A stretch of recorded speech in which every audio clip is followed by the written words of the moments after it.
लोकसभा निवडणुकीच्या पहिल्या टप्प्याचं मतदान संपलं आहे। आता दुसऱ्या टप्प्याचे वेध लागलेत। या निवडणुकीत उमेदवारींवरून सुरू झालेली नाराजी नाट्य अजूनही थांबलेलं नाही।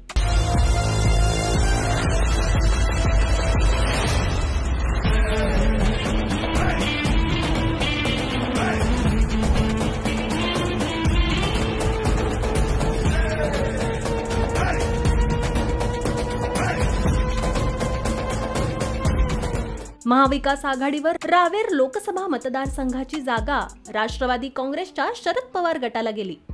या ठिकाणी भाजपमधून आलेले श्रीराम पाटील यांना उमेदवारी दिली गेली। त्यामुळे भुसावळचे माजी आमदार संतोष चौधरी नाराज आहेत।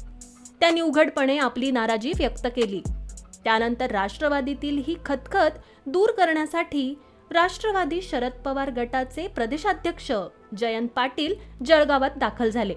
परंतु ते आल्यावर रावेर लोकसभेचे उमेदवार विमानतळावर गेले नाही, तसेच बैठकीला सर्वात शेवटी दाखल झाले।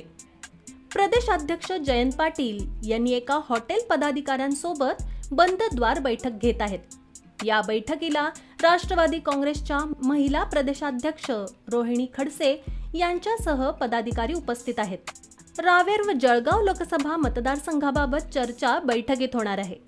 त्या पार्श्वभूमीवर पदाधिकाऱ्यांची बैठक घेण्यात आली। परंतु ज्या उमेदवारांची बैठक घेत आहेत ते रावेर लोकसभेचे उमेदवार श्रीराम पाटील बैठकीला सर्वात शेवटी उशिराने पोहोचले। काँग्रेसचे आमदार शिरीष चौधरी हे सुद्धा बैठकीला हजर असल्याने चर्चा आहे। जळगाव विमानतळावर प्रदेशाध्यक्ष जयंत पाटील दाखल झाले।